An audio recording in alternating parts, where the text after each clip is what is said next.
দুখীয়া হৈ যায়, বহুত দুখীয়া মানুহ ধনী হৈ যায়, এইবোৰ চব মায়া বুলি কৈছে। মাধৱৰ মায়াৰ কমনে পাৱে। আহক আমি শুনো যে বানপানী বা তেনেধৰণৰ প্ৰাকৃতিক দুৰ্যোগ আচলতে কিয় হয়, ভাগৱতত কি লিখা আছে। তো আহক আমি বেছি দেৰি নকৰি ভিডিঅ'টোলৈ আগবাঢ়ো। দুখীয়া হৈ যায়, বহুত দুখীয়া মানুহ ধনী হৈ যায়, এইবোৰ চব মায়া বুলি কৈছে। মাধৱৰ মায়াৰ কমনে পাৱে অন্ত, ঐশ্বৰ্য দৰিদ্ৰ হোৱে দুখী ধনৱন্ত। স্বৰ্গীয় নৰকে, নৰকীয় স্বৰ্গে যায়, সৰ্বকালে সুখ দুখ একো স্থানে নাই। সংসাৰৰ সুখ দুখ জানা সবে মায়া, তিলেকতে অন্তৰে মেঘৰ যেন ছায়া। আকাশৰ ডাৱৰ বতাহে কোন সময়ত কেনি উৰাই নিব তাৰ যেনেকৈ সিদ্ধান্ত নাই, আপোনাৰ পাৰ্থিৱ ধন টকা পইচা সুখ দুখ কেতিয়া কৰ্ম দুখত আঁতৰি যাব তাৰো কোনো সীমা নাই। কিন্তু পাঁচজনে সীমা ৰাখিব পাৰে। তেওঁক মানুহে হিংসা কৰিতো নোৱাৰে, স্বয়ং ভগৱানেও তেওঁক পদচ্যুত কৰিব নোৱাৰে। কাৰণ তেওঁলোকে ভাগৱত শুনি মানে মায়াৰ ভেদ তেওঁলোকে মানে ৰহস্য ভেদ কৰি থয়। মনত ৰাখিব, যি ৰহস্য ভেদ কৰে তেওঁক কেতিয়াও মায়াই প্ৰভাৱ পেলাব নোৱাৰে। ৰহস্যক জানে যিটো লোক, সততে কীৰ্তন কৰে মুক। ধৰি দৃঢ় ব্ৰত কৰি যত্ন বিপৰীত। মূৰ সৰ্বোত্তম দুয়ো পাৱে, কৰে নমস্কাৰ ভক্তি ভাৱে। তাৰ মূৰ এৰা এৰি নাহি কদাচিত। যে যিসকলে ৰহস্য ভেদ কৰিছে তেওঁলোকে পূৰ্ব পুণ্যত 1 নম্বৰ খকনগুৰি মানে পৰমানন্দ প্ৰাথমিকত বাস কৰি থাকিলেও, পূৰ্ব পুণ্যৰ ফলত ধনে ধানে টকাই পইচাই গাড়ীয়ে মটৰে পকা ঘৰে দুৱাৰে নদন বদন হ'লেও ভগৱন্তৰ নাম ল'বলৈ নাপাহৰে। সেইকাৰণে ভগৱন্তইও তেওঁলোকক নাপাহৰে বুলি ভাগৱতে কৈছে। অসম্পদ কালত যিজনে ভজয়, ঈশ্বৰক নিষ্ঠ কৰি তাৰ অমংগল সকলে গুচয়। তাক ৰক্ষা কৰে হৰি। পূৰ্ব পুণ্যৰ ফলত ধনে ধানে টকাই পইচা গাড়ীয়ে মটৰে পকা ঘৰে দুৱাৰে চাকৰিয়ে ব্যৱসায় নদন বদন হৈছে, কিন্তু ঈশ্বৰৰ নাম নেৰে, সেইজনক ভগৱানেও নেৰে। কিন্তু ভাগৱতৰ এই দৰ্শন নজনাৰ কাৰণে আজি আমাৰ শতকৰা 70 জনৰ কি হৈছে অৱস্থা। ধন ধান টকা পইচা গাড়ী মটৰ পকা ঘৰ দুৱাৰ হ'লেই নামঘৰলৈ নহা হয়, ভকতৰ সংগলৈ নহা হয়, ঈশ্বৰৰ নাম নোকোৱা হয়, নুশুনা হয়, নুগুণা হয়। কিন্তু ভগৱানে কৈছে তাকো মই গাবলৈ শুনিবলৈ বাধ্য কৰাই দিম। কেনেকৈ? এনেকুৱা এটা বেমাৰ দি দিম যিটো ডাক্তৰ চিকিৎসা কৰিও ভাল নোহোৱা হ'ব। সেইদিনা কিন্তু সি মোক মাতিবলৈ বাধ্য হ'ব। কি বুলি মাতিব? পাৰ কৰা ৰঘুনাথ সংসাৰৰ সাগৰে। এতিয়া আমাৰ সমাজত বহুত মানুহে কেতিয়া ভগৱানৰ নাম লয়? যেতিয়া পৰিয়ালত বংশত বা নিজৰ বিপদ হয়। ভগৱানে কৈছে বিপদত পৰি মোৰ নাম লোৱাজনক মই ভাল পাওঁ বুলি কোন শাস্ত্ৰত কোৱা আছে? আপদ কালত ত্ৰাহি ত্ৰাহিবলৈ, নোবোলে সম্পদ কালে অতাংক প্ৰতিতুষ্ট ভুইবন্ত ঈশ্বৰৰ। ইটো কোন শাস্ত্ৰে কহে? কোন শাস্ত্ৰত কোৱা আছে বিপদত পৰি ঈশ্বৰৰ নাম লোৱাজনক ঈশ্বৰে ভাল পায় বুলি? গতিকে সুখে দুখে মুখে যোনো চাৰে ৰাম নাম। সুখ দুখ সকলো সময়তে যি ভগৱন্তৰ নাম ল'ব ভগৱন্তই সেইজনক এৰা নিদিয়ে। তেওঁ দিনক দিনে তেজ মানে শক্তি, তেজ মানে প্ৰভাৱ, তেজ মানে প্ৰতিভা, তেজ মানে চেহেৰা, তেজ মানে কমনীয়তা, তেজ মানে পৰমায়ুস বাঢ়ি যাব। মনত ৰাখিব কথাটো। আমি এই আদৰ্শৰে যাতে আমাৰ পৰিয়ালটো আমাৰ সমাজখন যাতে আগুৱাই নিব পাৰোঁ তাৰ প্ৰতি আমি গুৰুত্ব দিব লাগিব। আমাক বেদে এই সিদ্ধান্ত দি আছে। এতিয়া ভাগৱত ধৰ্মৰ বিষয়ে তেওঁ তেতিয়া কি ক'লে? যে ধন্য নৰপতি মতি উত্তম তোমাৰ, পুচিলাহা যিটো কথা সংসাৰতে সাৰ। মুখৰো সাধন ইটো জগতৰ হিত, লভিলা মুকুতি যিটো তাহাৰো বাঞ্ছিত। তুমি মুক্তি পোৱাৰ পথ নিৰ্বাচন কৰিলা, কিন্তু আমাৰ সমাজত এতিয়া কি হৈছে? নাহি জ্ঞান যাৰ জ্যোতি ধৰ্ম মাত্ৰ কৰে, নিতে বলি বিশ্ব পঞ্চ যজ্ঞ কোৱা আছে। আজি আমাৰ সমাজত 70 জন মানুহে মানে জাতি ধৰ্ম পালন কৰিছে কেনেকৈ নিতে বলি বিশ্ব পঞ্চযজ্ঞ আছে তাৰমানে আগম শাস্ত্ৰৰ মতে 17খন পুৰাণৰ মতে আজি আমাৰ সমাজত ধৰ্ম আচৰণ কৰি আছে মনত ৰাখিব কথাটো গতিকে আমাৰ ভাগৱতে কোনো জাতি জনজাতি কোনো সমাজ কোনো মানে লোকক উদ্দেশ্যি কোৱা নাই জীৱশ্ৰেষ্ঠ মানুহক উদ্দেশ্যি কৈ আছে কিন্তু ভাগৱতে কেৱল জীৱশ্ৰেষ্ঠ মানুহক কেনেকৈ ধৰ্ম আচৰণ কৰিলে আমি জীয়াই থাকোঁতে শান্তি আৰু মৰিলে সদ্গতি পাম তাৰ পথ দি আছে গতিকে আমাৰ আগম শাস্ত্ৰৰ মতে ব্যাসৰ 17খন পুৰাণৰ মতে মানুহ নামৰ উপাধিটো লৈ পৃথিৱীলৈ অহাৰ লগে লগে আমি 5টা ধাৰত ধৰুৱা হৈ আহিছোঁ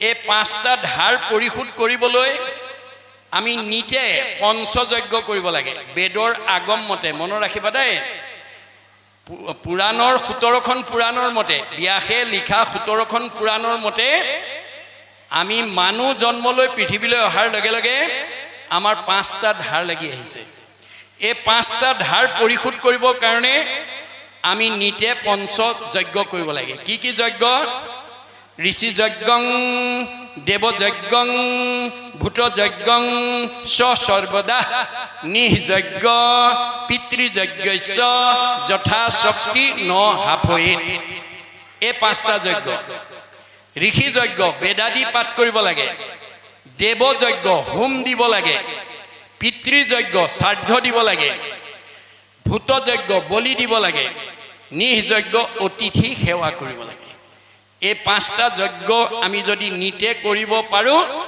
তেতিয়াহ'লে আমি 5টা ধাৰৰ পৰা নিজক মুক্ত কৰিব পাৰিম এইটো কাৰ মত বেদৰ আগম মত আৰু 17খন পুৰাণৰ মত মহাপুৰুষ শংকৰদেৱৰ প্ৰিয় শিষ্য মাধৱদেৱ আবিৰ্ভাৱ হৈ জীৱশ্ৰেষ্ঠ মানুহক উদ্দেশ্যি ক'লে হে জীৱশ্ৰেষ্ঠ মানুহ এই বেদৰ আগম আৰু 17খন পুৰাণৰ মতে যিটো 5টা ধাৰৰ কথা কৈছে সঁচা কিন্তু 5টা ধাৰ পৰিশোধ কৰিবলৈ যিটো মানে যুগৰ প্ৰতিকূল ব্যৱস্থা দিছে পৰিপন্থী যিটো ব্যৱস্থা দিছে হেতু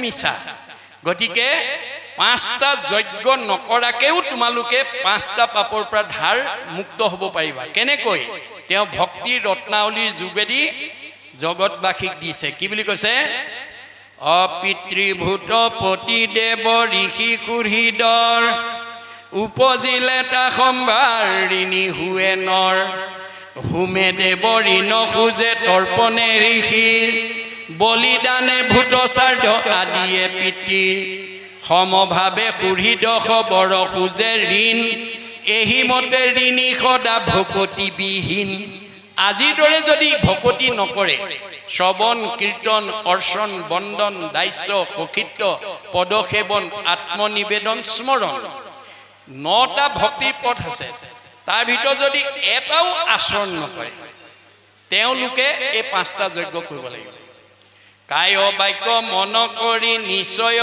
যিজন মুকুন্দৰ চৰণত পখিল শৰণ তাৰ খবৰ ঋণ খোজ গৈল সমস্তৰে নকৰিও ঋণী আৰু নুহি সিটো নৰে কাই বাক্য মন একনিষ্ঠ কৰি মুকুন্দ মানে মুক্তি দিব পৰা শক্তি ভগৱানৰ বাদে আনৰ নাই দেৱতাসকলে মুক্তি দিব নোৱাৰে মুক্তি দিব পৰা শক্তি কেৱল ভগৱানৰ বাদে আনৰ নাই সেইকাৰণে ভগৱন্তৰ 1000টা নামৰ অন্যতম নাম হৈছে মুকুন্দ মুক্তি দিব পাৰে সেই মুকুন্দৰ চৰণত যদি আমি শৰণাপন্ন হওঁ তাৰ খবৰ ঋণ খোজ গৈল সমস্তৰে নকৰিও ঋণী আৰু নুহি সিটো নৰে আমি কাই বাক্য মন একনিষ্ঠ কৰি যদি ভগৱন্তত আশ্ৰয় ল'ব পাৰোঁ তেতিয়া আমাৰ এই 5টা ধাৰে আমাক স্পৰ্শ কৰিব নোৱাৰে এইটো হৈছে বেদৰ নিগম মত গতিকে নাৰদে আহি সেই কথাটোকে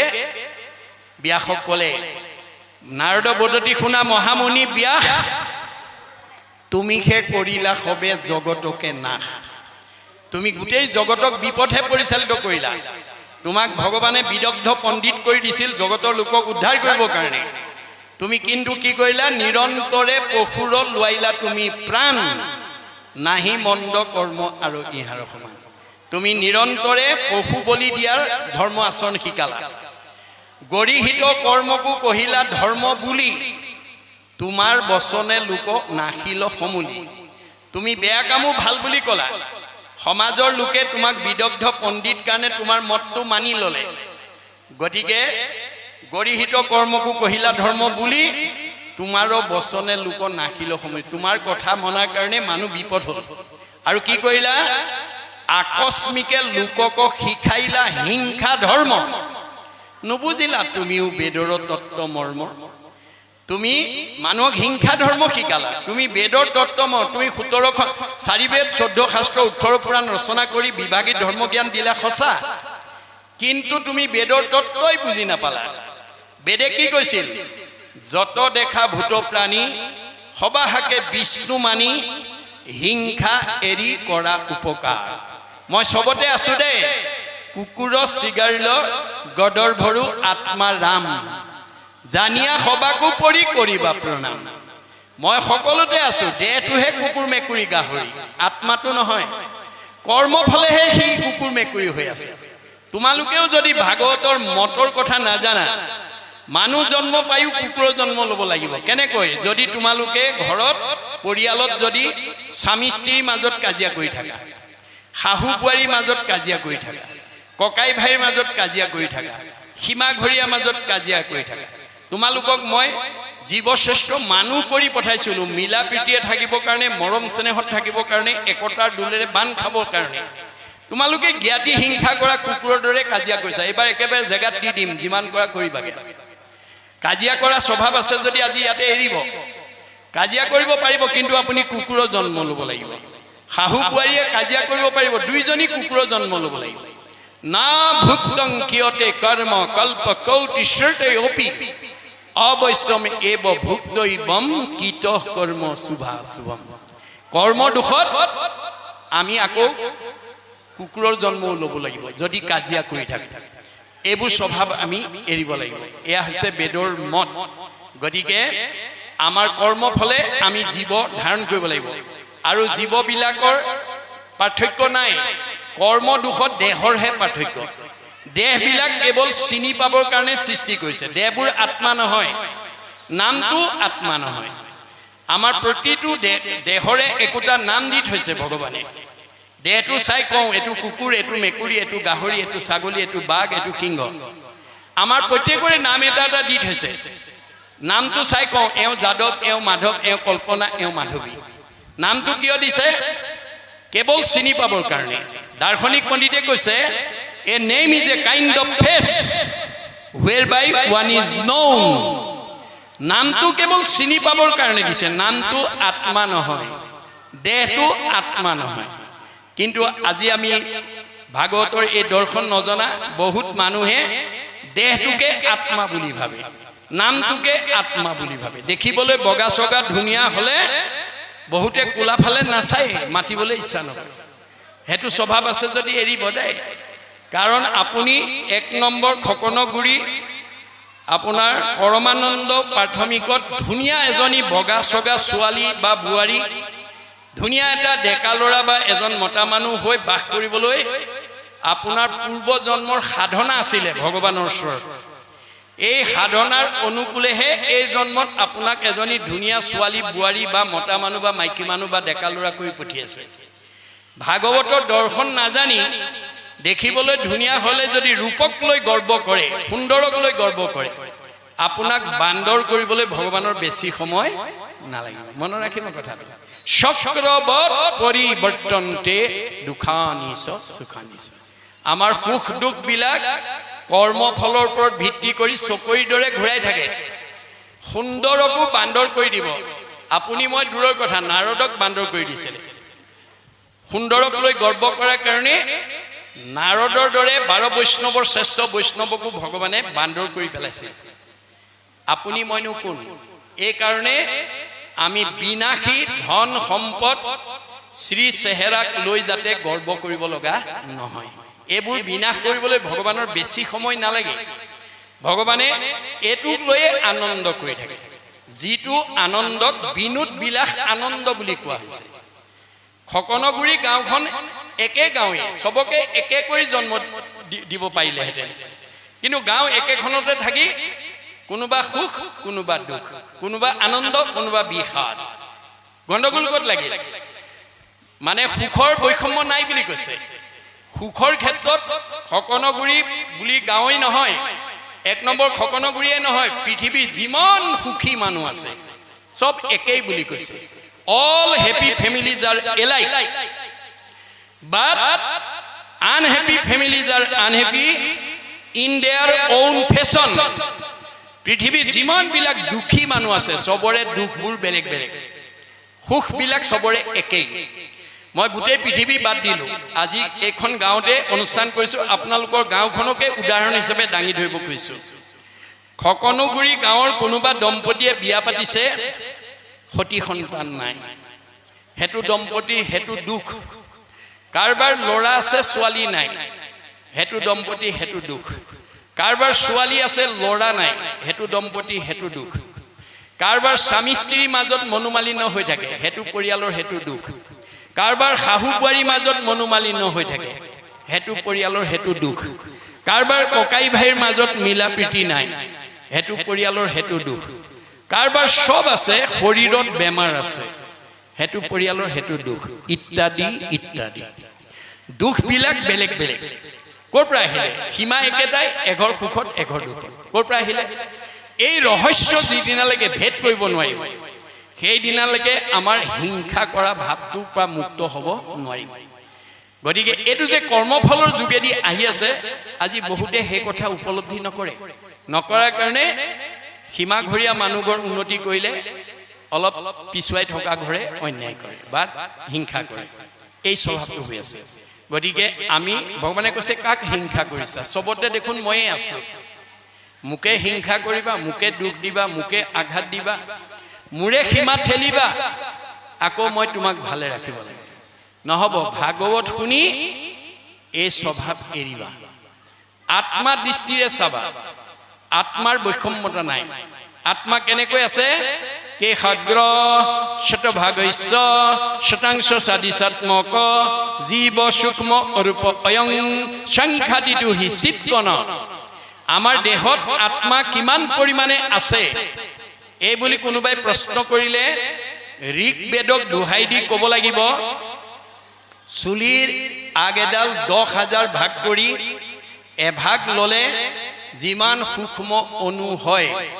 সিমান সূক্ষ্ম অনুৰূপে গুৰি পৰুৱাত যিমান হাতীটোতো সিমান বুঢ়া মানুহত যিমান কেঁচুৱা ল'ৰাটোতো সিমান দেহৰহে বুঢ়া কেঁচুৱা থাকে দেহৰহে ডাঙৰ সৰু থাকে আত্মাৰ নাই গতিকে এই আত্ম উপলব্ধিটো যিদিনা হ'ব সেইদিনা আপুনি জীৱন্ত মুক্ত হ'ব আজি আমাৰ বহুত পৰিয়ালত শাহুৱেকৰ এই আত্মবোধটো নাই কাৰণে দেহ ধৰ্ম লৈ থকাৰ কাৰণে বুৱাৰীয়েকক নিজৰ ছোৱালী বুলি নাভাবে আৰু বুৱাৰীজনী মনত আঘাত পোৱাকৈ শাহুৱেকে কথা ক'ব পাৰে বহুত বুৱাৰীয়ে এই আত্মতত্ত্ব জ্ঞানটো নজনাৰ কাৰণে শাহুৱেকক নিজৰ মাতৃ বুলি ভাবিব নোৱাৰে আনৰ মাক বুলি ভাবে আৰু সেই কাৰণে বুৱাৰীয়েকেও শাহুৱেকৰ মনত আঘাত পোৱাকৈ কথা ক'ব পাৰে যিদিনাখন এই আত্মবোধটো হ'ব সেইদিনাখন কোনো শাহুৱেকে বুৱাৰীয়েকক মনত আঘাত পোৱাকৈ ক'ব নোৱাৰিব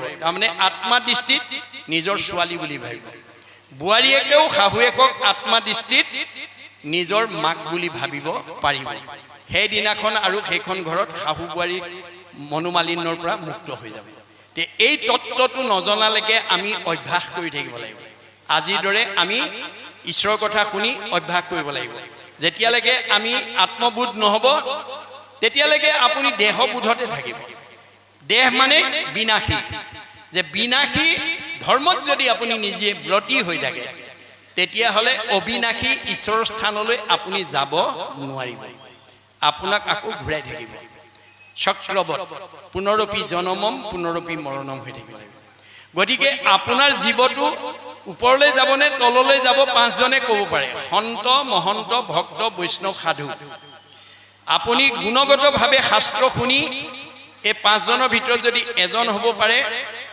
আপুনি আগতীয়াকৈ ক'ব পাৰিব আপোনাৰ জীৱ ওপৰলৈ যাবনে তললৈ যাব গতিকে আমাৰ এই শাস্ত্ৰ জ্ঞানৰ জৰিয়তে আমি যাতে উঠি অহা প্ৰজন্ম সমাজখন ঘৰখনক যাতে আগুৱাই নিব পাৰোঁ তাৰ প্ৰতি আমি গুৰুত্ব দিব লাগিব তাৰপিছত কৈছে যে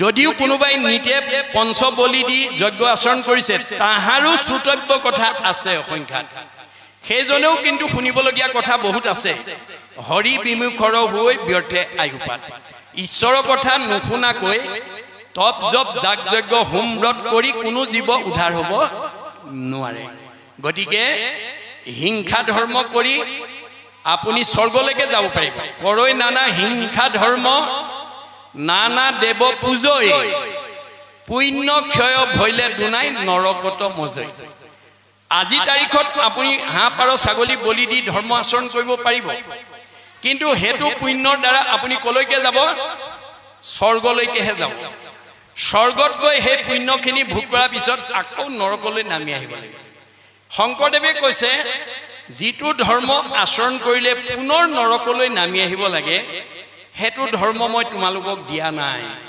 মই তোমালোকক এনেকুৱা এটা সনাতন শাশ্বত ধৰ্ম দিছোঁ যিটো ধৰ্ম আচৰণ কৰিলে ষ্টেপ বাই ষ্টেপ 7টা ষ্টেপ পাৰ হৈ তুমি য'ৰ পৰা আহিছা তালৈ গুচি যাব পাৰিবা ভাগৱত শুনাৰ লগে লগে আমি ঊৰ্ধ্বগামী হ'ম আপগ্ৰেড হ'ম কেতিয়াও ডিগ্ৰেড নহয় মনত ৰাখিব কেনেকৈ প্ৰথমে দহিব পাতেক ছয় কৰাইবে মহা পুণ্য অদ্ভুতয় ভাগৱত শুনাৰ লগে লগে পাপবিলাক নাইকিয়া হ'ব পুণ্য আহি যাব মিলাইবে বিষয়ত বীৰকতি আগতে ধন টকা পইচা গাড়ী মটৰ পকা ঘৰ দুৱাকে আচল বুলি ভাবিছিল ভাগৱতে ক'লে নকৰিও পুত্ৰৰ দ্বাৰা গৃহবাস এৰা আত অভিলাষ সবে সপোনৰ নিধি প্ৰায় যত দেখা ধন ধান যেতিক্ষণে যাইবে প্ৰাণ সংগে এক ৰতিও নাযায় তুমি যিবিলাকক আচল বুলি ভাবিছা যাবৰ সময়ত এৰতিও নিব নোৱাৰিবা আমাৰ আইসকলে বেছি বুজি পাব এইটো দেই শংকৰদেৱে এইটো সোণৰ হিচাপত দি থৈছে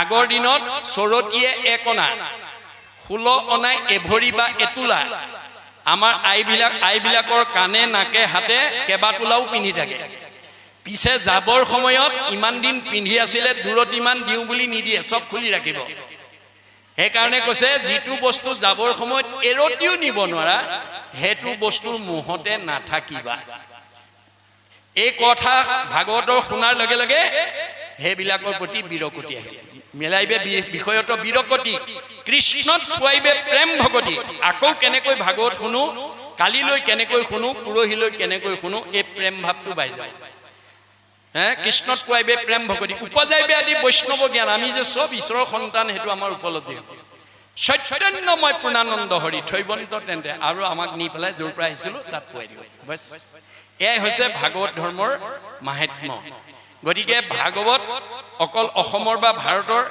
সংঘ অনাসংঘ বামুণীয়া কীৰ্তনীয়াৰ কাৰণে নহয় দেই বিশ্বৰ জীৱশ্ৰেষ্ঠ মানৱে ভাগৱত পঢ়িব লাগিব ই বিভিন্ন ভাষালৈ অনুবাদ হৈছে গতিকে আমেৰিকা ৰাছিয়াৰ মানুহেও যেতিয়ালৈকে ভাৰতৰ কথা ভাবি ভক্তি স্থানৰ কথা ভাবি নমৰিব তেতিয়ালৈকে তেওঁ উদ্ধাৰ হ'ব নোৱাৰিব সেইকাৰণে কৈছে কি বুলি যে দিন গ'লে ধন কুটুম বড় চিন্তা কৰৈ নিদ্ৰা স্ত্ৰী আলাপনে ৰাতি আয়ু হৰৈ মিছা বিষয়ক মাত্ৰ কৰৈ অভিলাষ সিহেতু নেদেখৈ নৰে আপোনাৰ বিনাশ আমাৰ এতিয়া সমাজত বহুত মানুহে সদায় জীয়াই থাকিম বুলি ভাবে আমাৰ সদায় জীয়াই থাকিম বুলি ভবা মানুহৰ সংখ্যা বেছি মনত ৰাখিব দেই যিবিলাক মানুহে সদায় জীয়াই থাকিম বুলি ভাবে তেওঁলোকে আনক হিংসা কৰিবলৈ আনক দুখ দিবলৈ আনৰ সীমা ঠেলিবলৈ ভয় নকৰে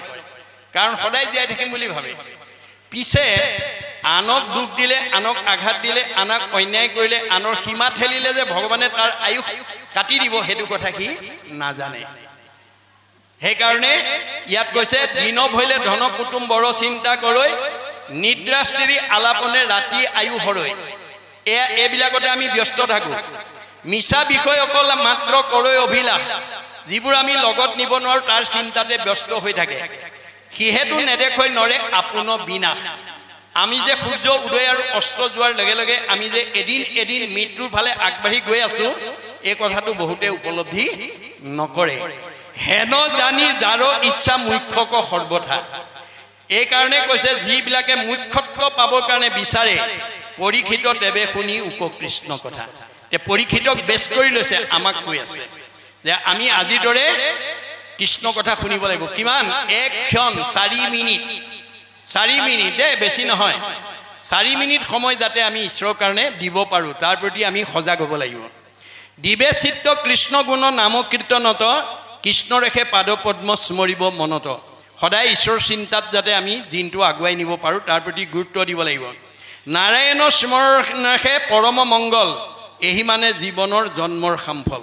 গতিকে আমি দৈনন্দিন ভগৱন্তৰ নাম যাতে কৰ্মৰ মাজতে, ভাত ৰান্ধনতে, দধি খিৰাওঁতে, দধি মথনতে, কাঁহী বাতি ধুৱন্তে, কাপোৰ ধুৱন্তে, গা ধুৱন্তে, কেঁচুৱা নিচুকাৱন্তে, ব্ৰজৰ গোপীবিলাকৰ দৰে কৰ্মৰ মাজতে যাতে আমি ঈশ্বৰৰ নাম লৈ থাকিব পাৰোঁ। অন্তকালে হৰিস্মৰে যিটো ভাগ্যৱন্ত, তাহাৰো মহিমা কহি কোনে পাৱে অন্ত। আজিৰ দৰে ভাগৱত শুনি কৈ থাকোঁতে আমি যাবৰ সময়ত যদি কৃষ্ণৰ নাম লৈ মৰিব পাৰোঁ। মাধৱদেৱে কৈছে কৃষ্ণ কৃষ্ণ কৃষ্ণ বুলি যিটো অন্তকালে নিজ প্ৰাণতে যে, আদ্যৰ শবদে মোক তিতাংক দিয়, আৰু কিবা বস্তু দিব বুলি আৰু 2 পদে লজ্জা হুয়া, ঋণী ভৈলো বুলি থাকয় মাথা দমায়া। আপুনি যদি আজিৰ দৰে ভাগৱত অনুষ্ঠানলৈ আহি শুনি কৈ গাই যদি মৰিবৰ সময়ত 3 বাৰ কৃষ্ণ বুলি কৈ পেলাই যদি এই সংসাৰৰ পৰা যাব পাৰে, তেতিয়া প্ৰথম কৃষ্ণটোৰ কাৰণেই ভগৱন্তৰ সৰ্বস্ব প্ৰদত্ত মুক্তিটোকে দি দিয়ে। মুক্তি দিয়াৰ পিছত আৰু ভগৱন্তৰ হাতত দিবলৈ একো বস্তু নাথাকে। বাকী কৃষ্ণ শব্দ দুটাৰ কাৰণে একো দিব নোৱাৰাৰ কাৰণে সেই জীৱটোৰ ওচৰত ধৰুৱা হৈ ৰয়। গতিকে কোননো দুৰ্লভ আছে হৰি সুপ্ৰসন্ন। আমি অভ্যাসৰ দ্বাৰা যদি এই পৰ্যায়লৈকে নিজক নিব পাৰোঁ, পৰিয়ালটো নিব পাৰোঁ, সমাজখনক যদি আমি লৈ যাব পাৰোঁ, আমাৰ তেতিয়াহ'লে দুৰ্লভ ক'ত থাকিব পাৰে। সেইকাৰণে আমাৰ অভ্যাসটো কেনেকুৱা হ'ব লাগে, মহাপুৰুষে লিখিছে মাধৱদেৱে, পৰে বা পিছলে সৰ্পে বা দংশয়, জ্বৰে তাপ পীড়া কৰে, এতেকতে যদি হৰি নাম লৱে, যমজাত নাকুতৰে। আমাৰ অভ্যাসটো এনেকুৱা হ'ব লাগে, আপুনি খিমখিমীয়া বৰষুণ গাঁৱলীয়া ৰাস্তাত গৈ আছে, হঠাৎ ভৰিখন পিছল খালে, উজতি খালে, আপোনাৰ মুখত কৃষ্ণ বুলি আহিব লাগে, বা ভগৱন্তৰ 1000টা নামৰ পৰা এটা নাম আহিব লাগে। কিন্তু আমাৰ অভ্যাস নোহোৱাৰ কাৰণে হঠাৎ পিছল বাট মানে উজুতি খালে আমাৰ গণ্ডগোলীয়া শব্দ আহি যায়। এতিয়া সেই গণ্ডগোলীয়া শব্দটোৰ ঠাইত কৃষ্ণ বুলি ক'বলৈ অভ্যাস কৰিব লাগে। দাৰ্শনিক পণ্ডিতে কৈছে, you have to keep the practice of remembrance, নাম স্মৰণ every day, every hour, rather every second. 24 ঘণ্টাৰ ভিতৰত 1 ছেকেণ্ড আমি যাতে ভগৱন্তৰ 1000টা নামৰ পৰা এটা নাম আমি ক'বলৈ গাবলৈ যাতে অভ্যাস কৰিব লাগে। When a strong habit is formed by unceasing practice throughout the period of life, then it would be easy to remember God at the time of the death. এতিয়া মৰিবৰ সময়ত আমাৰ ঈশ্বৰৰ নামটো অনায়াসে আহিব। কাৰ দৰে? অজামিলৰ দৰে। অজামিলে 10 নম্বৰ ল'ৰাৰ নামটোহে নাৰায়ণ ৰাখিছিল, ভগৱানৰ নাম বুলি নাজানে। মাধৱদেৱেহে আমাক চিনাকি কৰি দিছে। 4 বেদৰ 4 অক্ষৰ সাৰ কাঢ়ি আনি ব্ৰহ্মাদেৱে বেকত কৰিয়া থৈলা নাৰায়ণৰ নাম, সেই নাৰায়ণৰ নাম লৈয়া শুদ্ধ কৰোঁ আমি চিত্তকায়া, হৰি সন্তোষৰ কাৰণ আন নাজানি। মাত্ৰ অজামিলে 10 নম্বৰ লৈ আহ নাৰায়ণ, খা নাৰায়ণ, উঠ নাৰায়ণ, পঢ় নাৰায়ণ, কঢ় নাৰায়ণ, যা নাৰায়ণ, নাৰায়ণ নাৰায়ণ কৈ থাকোঁতে অনগল হৈ গৈছিল। যেতিয়া মৰিবৰ সময়ত মহাপাপীৰ অজামিলক যমদূতে মেৰিয়াই ধৰি বান্ধি ল'লে, আইষ নাৰায়ণ বুলি পুতেকৰ নাম লোৱাৰ লগে লগে 4 বিষ্ণুদূত আহি পেলাই যমদূতৰ বান কাটি মুক্তি দিলে। এয়া হৈছে নামৰ মহিমা। আমাৰ গুৰুজনৰ দৰ্শন মতে আমি ল'ৰা ছোৱালীৰ নাম জ্যোতিষীৰ ওচৰত চোৱাবগৈ নালাগে। হাজাৰটা ভগৱন্তৰ নামৰ পৰা মনে ভাল পোৱা নাম এটা যদি আমি ল'ৰা ছোৱালীৰ নামত ৰাখিব পাৰোঁ, তেতিয়াহ'লে সেই ল'ৰা ছোৱালীৰ নাম ল'লেও আমাৰ জীৱই মুক্তি পাব পাৰে। এয়া হৈছে নামৰ মহিমা। আৰু আজিৰ দৰে আমি সমাজলৈ ল'ৰা ছোৱালীক পঠিয়াব লাগিব, নিজেও আহিব লাগিব। গীতাত অৰ্জুনক কৈছে, মোৰ ভক্ত যিটো নোহে ভিন্ন তাৰ বোল, মৰিবাৰ বেলা কৰে হিয়াকুল ব্যাকুল, লোকে সোমৰ আৱৈ বোলে বোলাৰাম হৰি, তাক নুবুলিয়া মৰৈ আয়ৈ বাপ বুলি। আজিৰ দৰে যদি ভকতৰ সংগলৈ নাহোঁ, ঈশ্বৰৰ নাম নলওঁ, মৰিবৰ সময়ত কোনোবাই কৃষ্ণ বুলি কোৱা বুলিলেও ক'ব নোৱাৰিব, আয়ৈ বোপায়ো বুলিহে মৰিব লাগিব। গতিকে আমাক বেদে মাত্ৰ নিয়মৰ কথা কৈ আছে যে আমাৰ জীৱশ্ৰেষ্ঠ চাৰিমুঠি জীৱৰ ভিতৰত উৰণ বুৰণ গজন ভ্ৰমণ এহি চাৰিমুঠি জীৱ, সবাৰো হৃদিত আত্মাৰূপে আছে পূৰ্ণ ব্ৰহ্ম সদাশিৱ, মনুষ্যৰ জন্ম সবাহান্তে শ্ৰেষ্ঠ, আছে দিব্য জ্ঞান পায়। ভগৱানৰ সৃষ্টি চাৰিমুঠি জীৱৰ ভিতৰত মানুহকেই বেদে সৰ্বশ্ৰেষ্ঠ বুলি ক'লে, কিয়? আমাৰ এটা দিব্য জ্ঞান আছে। হৰিৰ পৰম মংগল কথা ক সততে ফুৰিব গায়। গতিকে ভগৱন্তৰ নাম ক'ব পৰা, গাব পৰা, শুনিব পৰা অধিকাৰ মানুহৰ বাদে বাকীবিলাকৰ নাই। তে মানুহৰ জন্ম পাই যদি এই কথা উপলব্ধি নকৰোঁ আৰু ঈশ্বৰৰ নাম যদি নকওঁ, নুশুনো, নাগাওঁ, তে আমাৰ জীৱটো আকৌ ক'লৈ যাব লাগিব? মনুষ্যৰ জন্ম পাই হৰি নভজিলা, অৱশ্যে হুইবা ভাই তীৰ্ণ তৰু শিলা। তে আমাৰ জীৱক নি আকৌ তৰুতীৰ্ণ শিলালৈ লৈ যাব। তৰুতীৰ্ণ শিলাই আকৌ জগতৰ উপকাৰ কৰি মানুহ জন্ম পাবৰ কাৰণে ওপৰলৈ আহি আছে। সেই খালী ঠাই গৈ আমি পূৰাবগৈ লাগিব। এয়া ভাগৱতৰ মত। গতিকে এতিয়া কি কৈছে যে নাৰায়ণ স্মৰণেহে পৰম মংগল, এহি মাতে জীৱনৰ জনম সামফল, অন্তকালে হৰিস্মৰে যিটো ভাগ্যৱন্ত, তাহাৰ মহিমা কহি কোনে পাৱে অন্ত। আমি যাতে মৰিবৰ সময়ত ঈশ্বৰৰ নাম যাতে মুখত আহে, তাৰ প্ৰতি এতিয়াৰ পৰা অভ্যাস কৰিব লাগিব। যিটো ব্ৰহ্মময় দেখৈ জগত নিখিল, যত পাপ পুণ্য সমস্ততে নিৰ্বতিল। আমি গোটেই জগততে ঈশ্বৰময় দেখিব লাগিব। প্ৰহ্লাদৰ দৰে দেই, বিষ্ণুময় দেখে যিটো সমস্ত জগত, জীৱন্ততে মুক্ত সিটো অচিৰ কালত। সেই ভাৱনাটো আমি সৃষ্টি কৰিব লাগিব। হৰিৰ কথাটো তাৰ ৰতি অবিশ্ৰাম, সদায়ে মুখত নেৰৈ ৰাম কৃষ্ণ নাম। বুলিবা অপূৰ্ব কিনো কহিলাহা মুনি, ইটো কথা একো পুৰুষতো নতো শুনি।